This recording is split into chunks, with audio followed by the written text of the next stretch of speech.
है नमस्कार तुमको सूर्य नारायण, हमें कष्ट मुक्त कर दीजिए।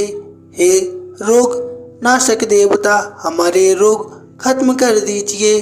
हम आपकी कथा का अनुसरण कर रहे हैं, हमारे पाप कलेश मिटा दीजिए। भक्तजनों, कथा को संपूर्ण सुनिएगा और रोग मुक्त अपना स्वास्थ्य कीजिएगा। भक्तों, सूर्य नारायण जो आरोग्य के देवता कहे जाते हैं, वह अपने भक्तों को कभी रोगी नहीं रहने देते हैं। इसलिए श्रद्धा से सूर्य नारायण भगवान की इस कथा का स्मरण कीजिए और अपने शरीर को आरोग्य कीजिए। प्रेम से बोलिए जय सूर्य नारायण भगवान। आइए भक्तजनों, अब जानते हैं पौराणिक कथा। प्राचीन काल में एक बुढ़िया रहती थी। वह नियमित रूप से रविवार का व्रत करती। रविवार के दिन सूर्योदय से पहले उठकर बुढ़िया स्नान आदि से निर्वत होकर आंगन को गोबर से लीपकर स्वच्छ करती। उसके बाद सूर्य भगवान की पूजा करते हुए रविवार व्रत कथा सुनकर सूर्य भगवान का भोग लगाकर दिन में एक समय भोजन करती। सूर्य भगवान की अनुकंपा से बुढ़िया को किसी प्रकार की चिंता एवं कष्ट नहीं था। धीरे धीरे उसका घर धन दान से भर रहा था। उस बुढ़िया को सुखी होते देख उसकी पड़ोसन उससे जलने लगी। बुढ़िया ने कोई गाय नहीं पाल रखी थी, अतः वह अपनी पड़ोसन के आंगन में बंधी गाय को गोबर लाती थी। पड़ोसन ने कुछ सोचकर अपनी गाय को घर के भीतर बांध दिया। रविवार को गोबर न मिलने से बुढ़िया अपना आंगन नहीं लीप सकी। आंगन न लीप पाने के कारण उस बुढ़िया ने सूर्य भगवान को भोग नहीं लगाया और उस दिन स्वयं भी भोजन नहीं किया। सूर्यास्त होने पर बुढ़िया भूखी प्यासी सो गई। प्रातःकाल सूर्योदय से पूर्व उस बुढ़िया की आंख खुली तो वह अपने घर के आंगन में एक सुंदर गाय और बछड़े को देखकर हैरान हो गई।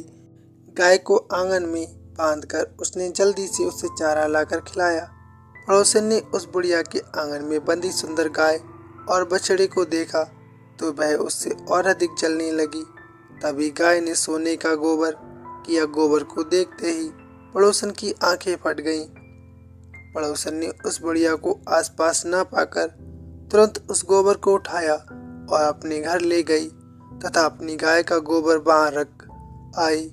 सोने के गोबर से पड़ोसन कुछ ही दिनों में धनवान हो गई। गाय का प्रतिदिन सूर्योदय से पूर्व सोने का गोबर किया करती थी और बुढ़िया के उठने से पहले पड़ोसन उस गोबर को उठाकर ले जाती थी। बहुत दिनों तक बुढ़िया को सोने के गोबर के बारे में कुछ पता नहीं चला। बुढ़िया पहले की तरह हर रविवार को भगवान सूर्य देव का व्रत करती रही और कथा सुनती रही। लेकिन सूर्य भगवान को जब पड़ोसन की चालाकी का पता चला तो उन्होंने तेज आंधी चलाई। आंधी का प्रकोप देखकर बुढ़िया ने गाय को घर के भीतर बांध दिया। सुबह उठकर बुढ़िया ने सोने का गोबर देखा तो उसे बहुत आश्चर्य हुआ।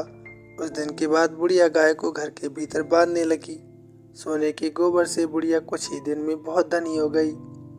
उस बुढ़िया के धनी होने से पड़ोसन बुरी तरह जल भुनकर राख हो गई और उसने अपने पति को समझा बुझाकर उसे नगर के राजा के पास भेज दिया। सुंदर गाय को देखकर राजा बहुत खुश हुआ। सुबह जब राजा ने सोने का गोबर देखा तो उसके आश्चर्य का ठिकाना ना रहा। उधर सूर्य भगवान को भूखी प्यासी बुढ़िया को इस तरह प्रार्थना करते देख उस पर बहुत करुणा आई। उसी रात सूर्य भगवान ने राजा को स्वप्न में कहा, राजन, बुढ़िया की गाय व बछड़ा तुरंत लौटा दो, नहीं तो तुम पर विपत्तियों का पहाड़ टूट पड़ेगा, तुम्हारा महल नष्ट हो जाएगा। सूर्य भगवान के स्वप्न से बुरी तरह भयभीत राजा प्रातः उठते ही गाय और बछड़ा बुढ़िया को लौटा दिया। राजा ने बहुत सा धन देकर बुढ़िया से अपनी गलती के लिए क्षमा मांगी। राजा ने पड़ोसन और उसके पति को उनकी इस दुष्टता के लिए दंड दिया। फिर राजा ने पूरे राज्य में घोषणा कराई कि सभी स्त्री पुरुष रविवार का व्रत किया करें। रविवार का व्रत करने से सभी लोगों के घर धन दान से भर गए। रास्ते में चारों ओर खुशहाली छा गई। स्त्री पुरुष सुखी जीवन यापन करने लगे तथा सभी लोगों के शारीरिक कष्ट भी दूर हो गए।